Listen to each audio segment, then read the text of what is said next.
sih, karena memang kayak aku pribadi juga percaya sih, nggak semua orang itu harus jadi ketua ya kan. Karena kadang kayak misal bidang kita itu justru bagus di accounting, ya mungkin daripada kita jadi ketua, kita malah lebih berkapasitas jadi bendahara, dan mungkin malah lebih bisa memajukan organisasi itu kalau posisi kita bendahara, kayak gitu kan.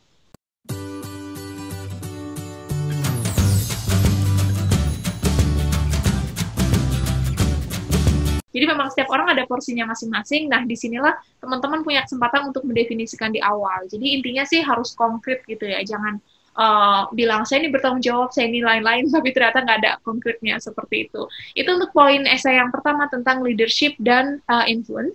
Selanjutnya aku penasaran dengan yang networking ini. Ini maksudnya gimana, Pak? Nah, networking ini juga sebenarnya balik lagi, ini kenapa lagi cocok-cocok sama chevening, karena chevening itu nilai jual terbesarnya adalah networkingnya gitu. Dan ternyata sebenarnya kulturnya di Inggris sendiri, di UK sendiri itu kan mereka tuh kayak selalu apa-apa tuh networking gitu loh. Iya, aku waktu di UK-nya ternyata pas aku nyampe gitu, aku baru ngerti kenapa ada essay networking itu harus penting banget. Karena kayak ternyata tiap kali aku ngikutin acara-acara nih, kayak aku suka iseng nih sama temen-temenku, kayak kita ikuti acara-acara tentang startup atau tentang public policy atau apa yang diselenggarain dari orang-orang Inggrisnya di sana gitu. Dan terus kayak setiap akhir sesi, setiap selesai acara tuh pasti kan selalu ada sesi networking. Ya mungkin kayak mereka minum-minum atau enggak kayak dikasih cemilan kecil-kecil, terus kayak yang buat orang-orang tuh kenalan, dan event-event kayak seminar dan workshop kayak gitu-gitu. Dan karena mereka tuh merasa emang networking itu penting banget, dan mungkin ini balik ke karakternya orang Inggris sendiri yang mungkin cenderung tertutup dan individualis gitu.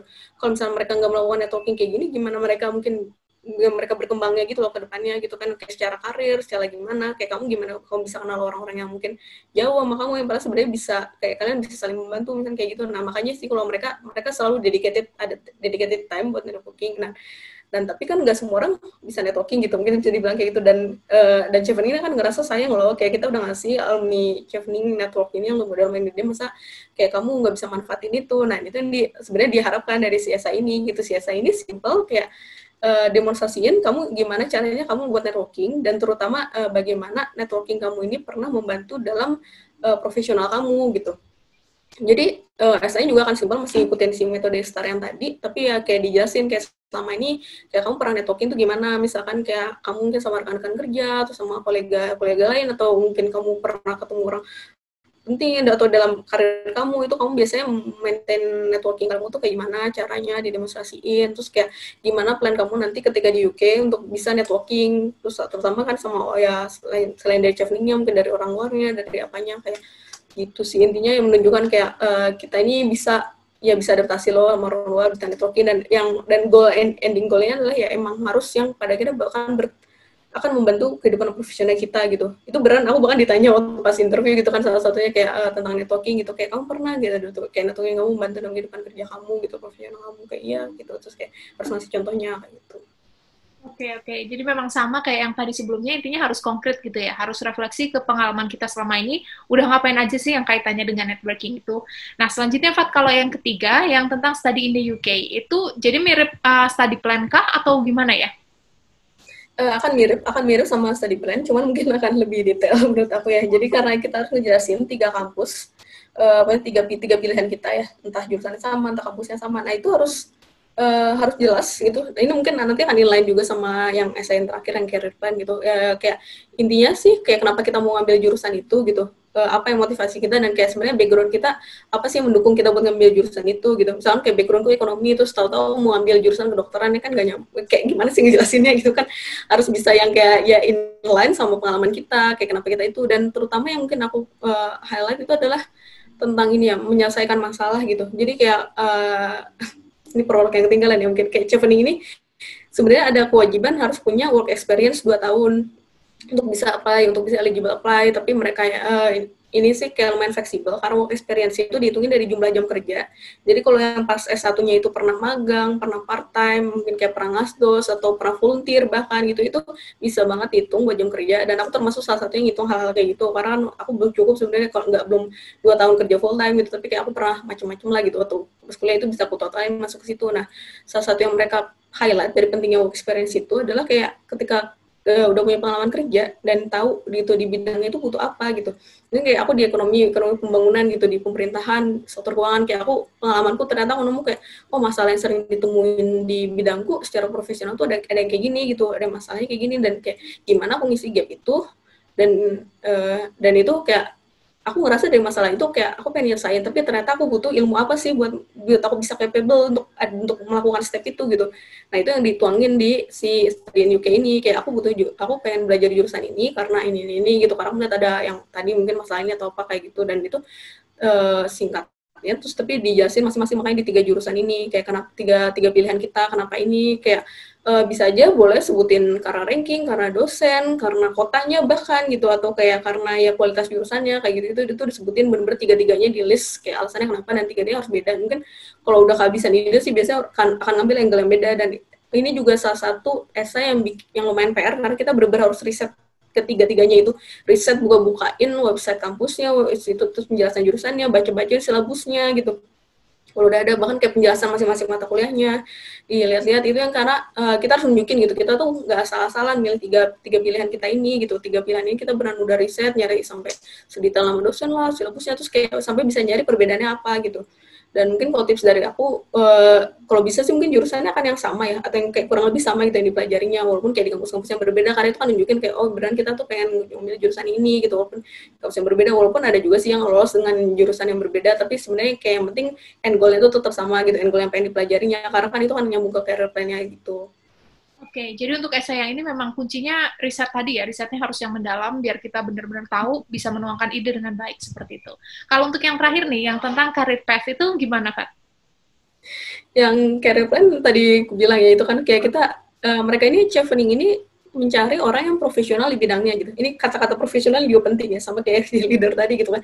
Makanya dari awal dia mensyaratkan ada work experience gitu, karena mereka itu nyari orang yang profesional gitu, dan definisi profesional mereka sebenarnya simpel, nggak usah dibiar ribet, adalah orang yang ngerti di satu bidang gitu, menekuni satu bidang. Dan ini yang kayak lumayan sih aku lihat, perhatiin banget gitu di yang para penerima Chevening itu rata-rata emang orangnya fokus gitu, orangnya fokus di satu bidang tertentu yang digelutin, terlepas dari dia masih ada di career stage yang mana gitu, entah masih early career banget atau yang udah pro banget, tapi kayak rata-rata itu orangnya fokus gitu sama si bidang itu, dan makanya diharapkan yang beneran ngerti gitu di bidang itu tuh sebenarnya ada masalah apa, sekecil apapun masalahnya nggak masalah, yang penting kayak kamu udah tahu gitu spesifik, oh ada ini loh, ini real, masalah ini real, dan aku bisa come up sama kira-kira solusinya kayak gimana, dan aku tahu apa yang aku butuhin buat menuju ke sana, dan aku tahu kenapa aku S2 itu bisa membantu aku buat mencapai ke sana kayak gitu.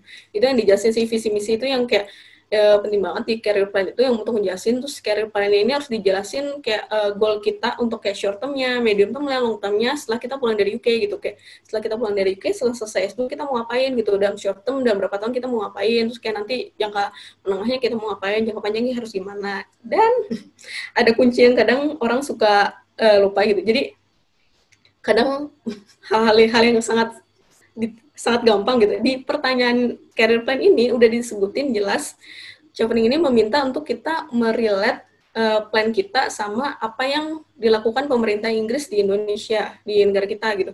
Itu di state jelas-jelas di pertanyaannya, tapi banyak orang yang aku nggak ngerti tapi suka nggak ngebaca itu, atau nganggap itu cuma basa-basi gitu ya. Padahal itu penting banget, jadi itu wajib. Kayaknya aku belum pernah nemu orang yang lolos tanpa menyebutkan ngerelate sama plan-nya dia, relate sama programnya pemerintah UK di Indonesia kayak gitu kan. Dan itu mereka udah ngasih linknya gitu, ke link website-nya pemerintah UK gitu, tinggal dicari-cari, dan sebenarnya banyak banget maksudnya kerjasama udah terbentuk antara UK Indonesia gitu, dan program-programnya kedutaan UK di sini tuh ngapain aja di Indonesia kayak gitu, bisa banget dicari itu. Dan kayak kita harus ngerelate karena ya mereka ini balik lagi cocok-cocokan gitu ya, pada kita kan ini orang pemerintah negara lain ngasih duit ke kita, nyekolahin kita, tujuannya apa sih gitu, yang kayak kalau di ekonomi tuh ada yang bilang there is no such thing as free lunch gitu, semua orang pasti ada maunya gitu, even kamu ditraktir tuh pasti ini ada maunya nih, lagi PDKT nih atau lagi apa gitu kan.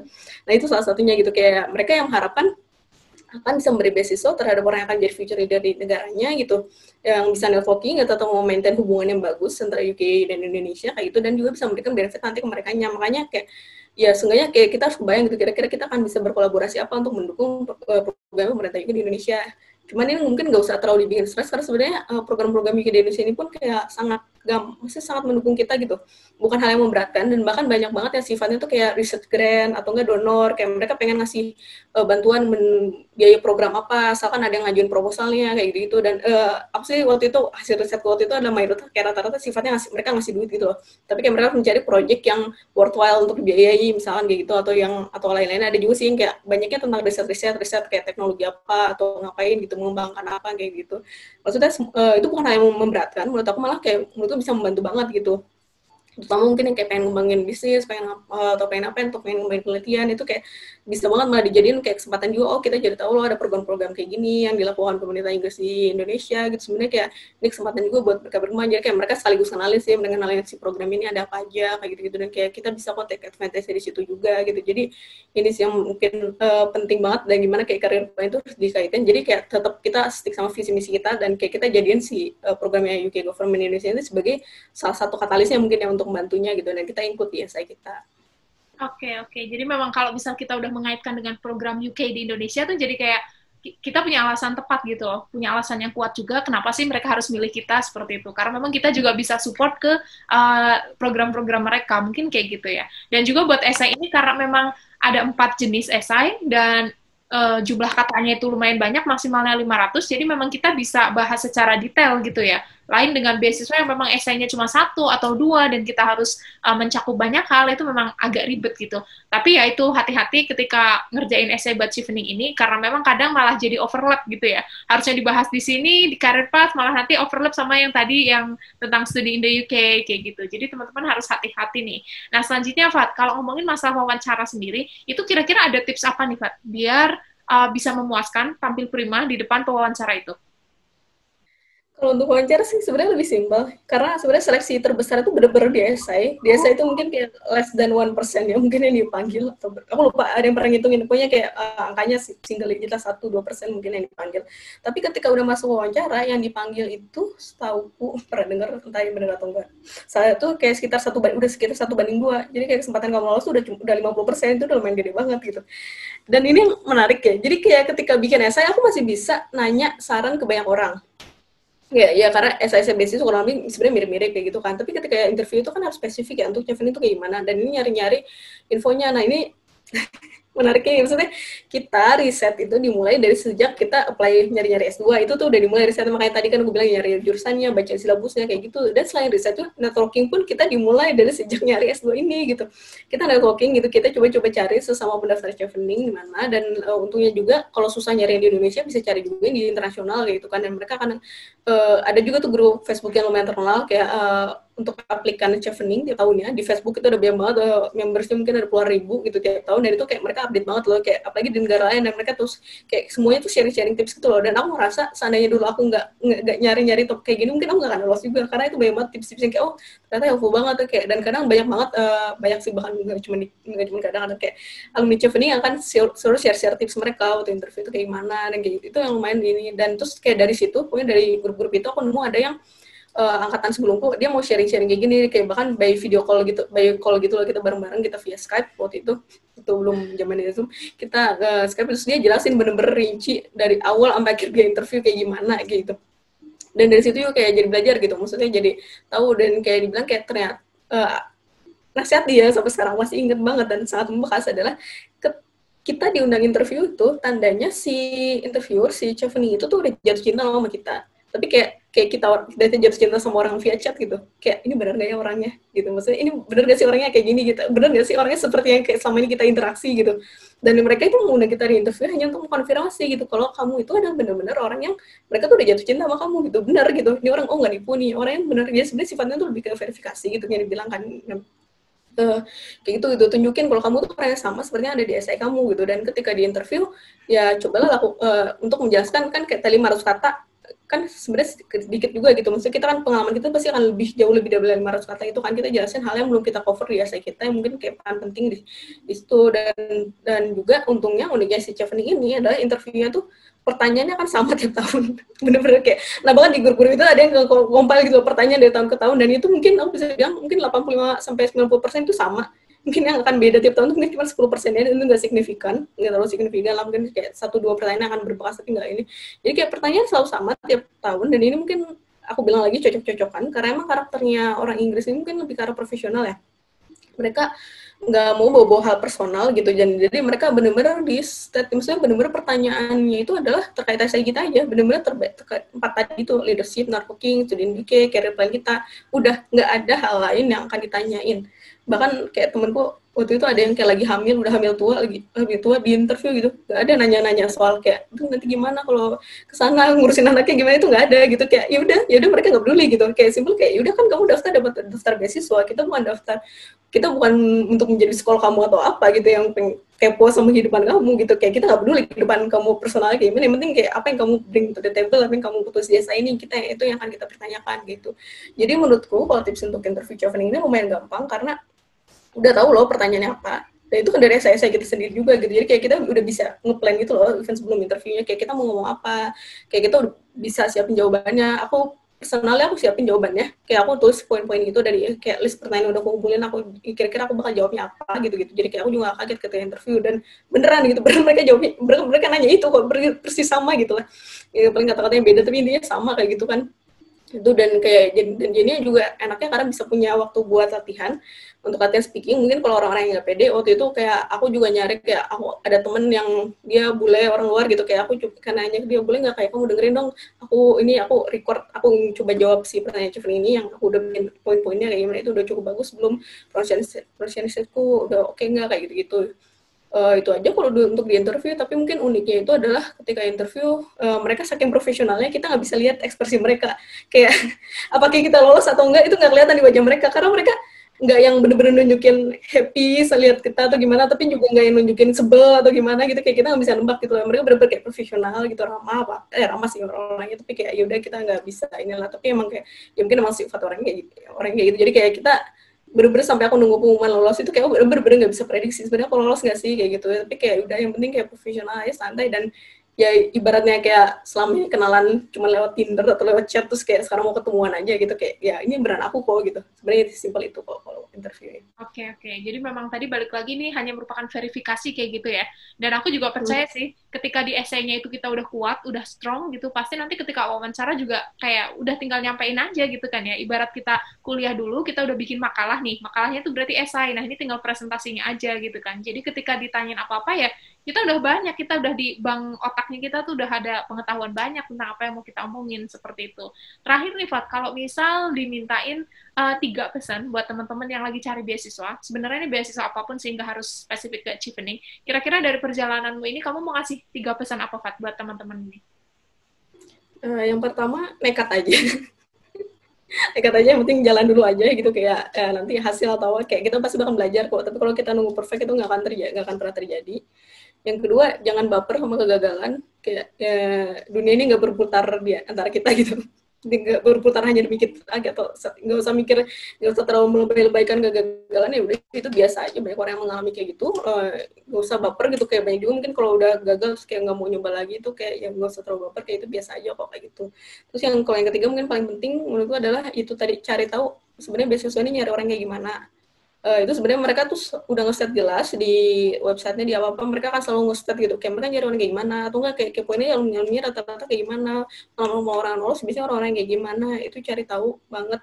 Dan kayak jangan mas buat mencari tahunya gitu loh, maksudnya kayak bener-bener kayak yang tadi aku bilang gitu ya, maksudnya kayak kita belajar itu nggak cuma mulai pada pas S2, tapi kita benar-benar belajar riset dari pas apply kayak gitu. Jadi kayak ya jangan mas baca. Aku personally mungkin kadang suka males yang ngadepin orang yang kayak nanya ke aku, tapi nanya hal-hal yang kayak udah jelas ada di website chevening-nya gitu, kayak ya itu kan ada, kayak kenapa kamu nanya aku, berarti kamu semalas itu buat baca gitu, maksudnya kayak. Dan kalau dia malas buat baca, ya dia nggak akan bisa survive juga loh nanti S2-nya kayak gitu loh, maksudnya kayak sebenarnya proses membaca ini hal yang nggak bisa di skip, membaca riset ini nggak bisa di skip, karena itu emang wajib harus dilakukan gitu, wajib harus dilakukan. Dan kayak kalau kamu aja dari awal udah malas itu, ya aku bisa bilang kayak ya mungkin kamu emang nggak akan bisa dapet, karena kamu bahkan keinginan untuk melakukan itu aja bisa, itu udah hal yang paling gampang, tinggal googling gitu. Jadi ya itu aja sih, kayak ya banyak-banyak riset juga even dari mulai apply ini. Betul ya. Jadi memang kita juga harus paham dengan karakter beasiswanya ya, biar kita juga bisa mencocokkan gitu. Kira-kira oke, karakternya seperti ini, berarti kita harus bisa masuk ke apa yang disyaratkan mereka, apa yang mereka cari, seperti itu.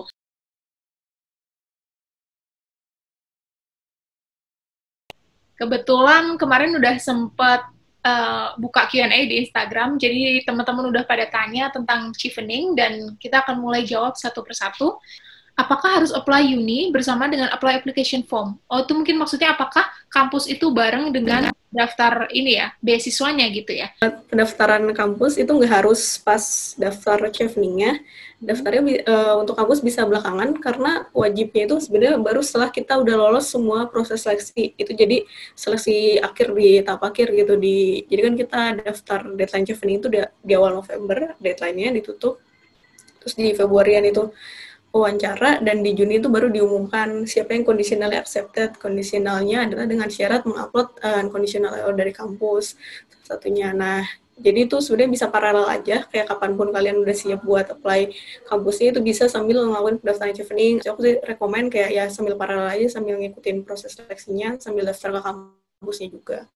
Oke, ya jadi baiknya kalau saran dari Katia ini sambil menyelam minum air gitu ya, biar nggak tunggu-tungguan gitu, sama biar nggak mepet juga waktunya.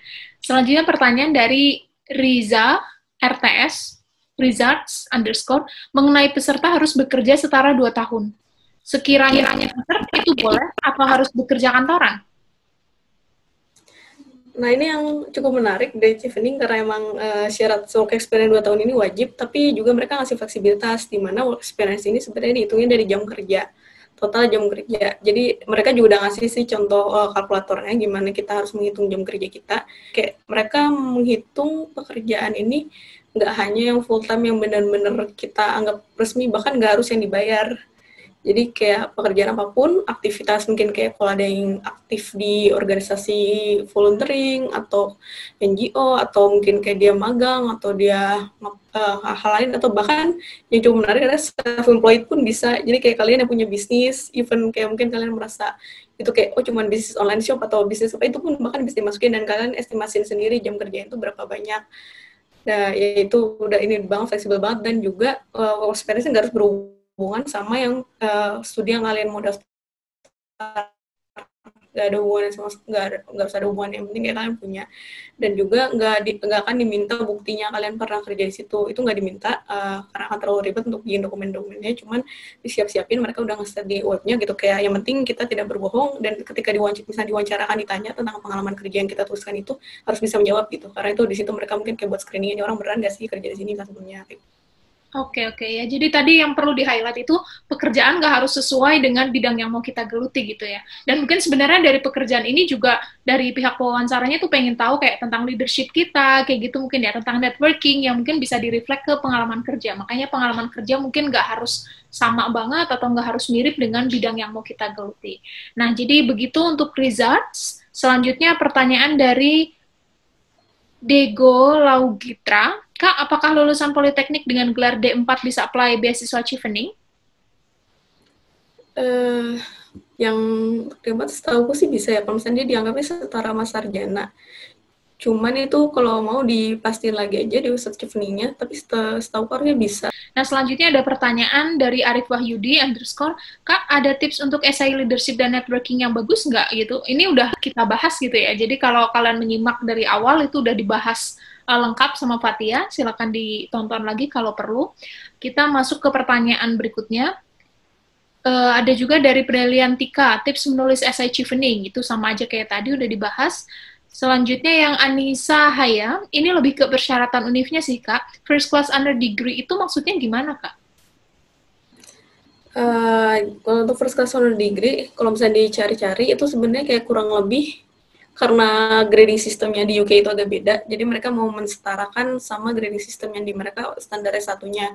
Kalau misalkan dicari kayak first class under degree itu kayak mungkin setaranya sama nilai A kalau di kita, tapi itu kayak nilainya adalah 70% dari maksimal IPK, kalau nggak salah sekitaran 70% gitu. Jadi hitung aja kan, misalkan kalau aku tidak salah persepsi kan, jadi kayak kalau misalnya IPK maksimal 4 ya berarti kayak minimalnya mungkin sekitar 2,8, tapi sebenarnya ini syarat yang mungkin nggak terlalu kaku gitu. Mereka cuma bilang yang penting ya setara aja, terus kayak karena emang ada perbedaan yang signifikan dari grading system, nggak harus selalu dipikirin, dan sebenarnya nggak bener-bener ada syarat IPK minimal berapa atau apa. Itu kayak aku lihat kok banyak banget alumni yang ya mungkin kayak bahkan IPK-nya kurang pun mereka bisa keterima. Selanjutnya dari Eris Septian Maula, di website Chevening ada univ yang bertanda partner chevening dan tidak. Bedanya apa ya?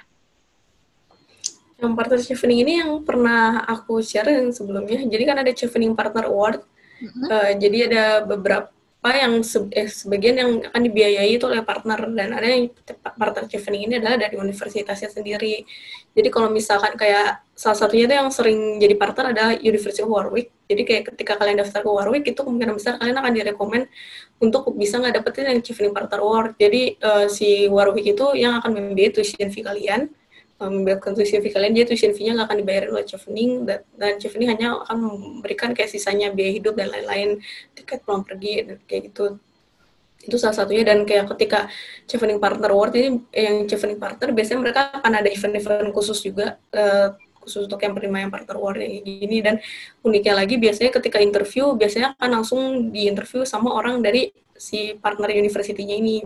Selanjutnya ada pertanyaan lagi dari Eri Septian Maula juga. Saya tidak memiliki pengalaman leadership. Apa yang seharusnya dibahas di essay leadership? Ini sebenarnya udah dibahas kemarin ya, jadi bahwa leadership juga nggak harus jadi pemimpin gitu kan, karena memang fleksibilitasnya itu tadi boleh mendefinisikan di awal.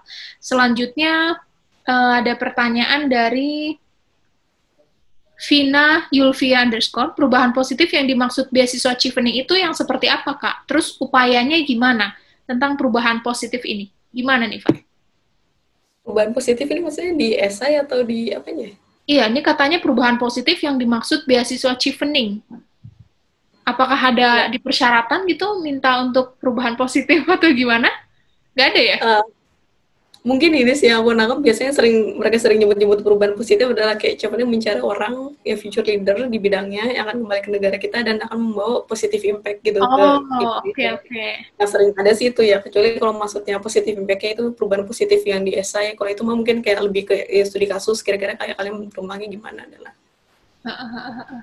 Berarti kalau misal yang perubahan impact, perubahan positif tadi setelah lulus itu nanti harus di state juga di essay.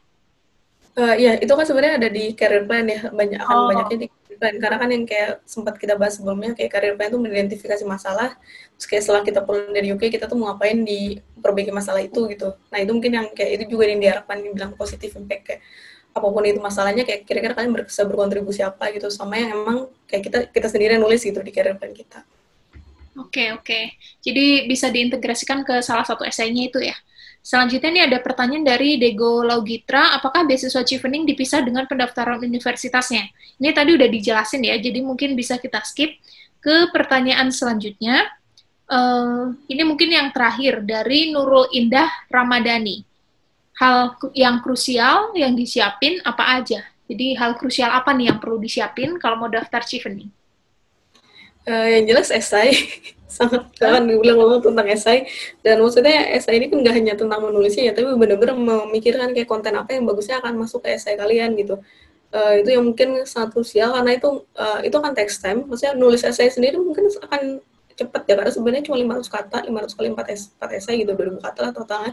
Itu dikit banget sebenarnya, kayak paling satu esai itu 1 halaman gitu. Tapi benar-benar mikirin kontemplasi, kayak konten yang bisa kalian tulis itu apa gitu. Dan ini kalau personally buatku gitu, itu aku proses kontemplasi aku bener-bener mikir gitu, kayak selama ini tuh aku pernah ngapain aja selama hidupku tuh, aku sampai aku di momen aku daftar tuh aku pernah ngapain aja, kira-kira ada benang merahnya apa gitu yang bisa aku relate ke esaiku gitu, kayak sebenarnya apa yang selama ini aku lakukan tuh menjurusnya kemana, aku tuh spesifik mau melakukan apa, mau berkontribusi apa, terus kayak pengalamanku sebenarnya apa sih yang bisa aku highlight gitu. Dan yang bikin aku kaget sendiri di proses kontemplasi itu adalah kayak ternyata aku nemuin hal yang kayak aku anggap tuh biar yang bagus untuk leadership, untuk networking.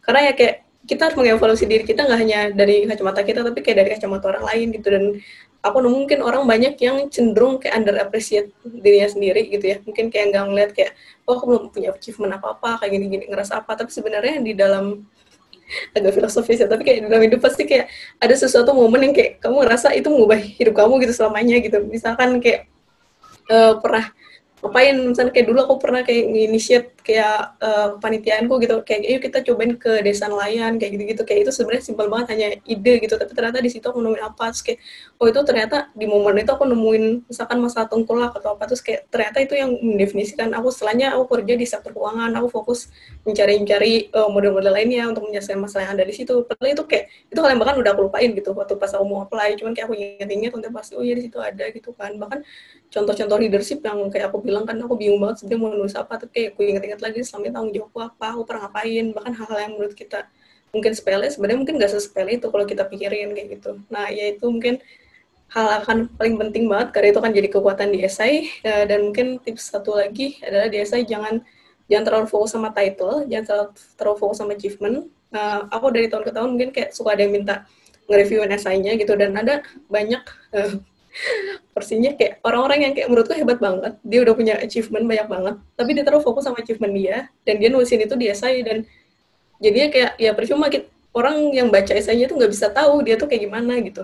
Maksudnya kayak orang yang punya achievement tuh aku yakin pasti story-nya banyak gitu ya, kayak dia bisa sampai mencapai itu pasti banyak loh perjuangannya, tapi dia jadi terlalu fokus sama title yang dia dapat, award yang dia dapat, bukan proses menuju sananya. Padahal kayak yang sebenarnya Chevron cari itu ada struggle kalian saat menghadapi ini, ditulis itu di essay struggle kayak gimana, terus kemampuan problem solving kalian ke essay itu. Dan itu yang aku sayangin banget sih, orang-orang yang hebat pada akhirnya nggak bisa lolos karena mungkin mereka terlalu terpaku mindsetnya ke situ. Padahal kayak yang butuh kita demonstrasikan adalah si problem solving kita, pengalaman kita, struggling kita, bahkan kayak gitulah.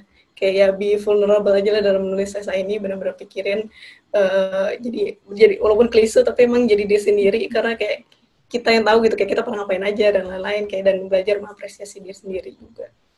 Oke, setuju banget sih. Jadi kalau misal teman-teman nggak punya banyak achievement pun nggak apa-apa, karena memang yang dilihat tadi soft skill-nya, problem solving-nya, manajemennya, dan lain sebagainya, seperti itu. Jadi pokoknya semuanya punya kesempatan yang sama, baik yang udah punya achievement, yang mungkin kelas internasional mungkin, baik yang mungkin belum punya achievement yang terlalu besar, itu semuanya punya kesempatan yang sama, gitu.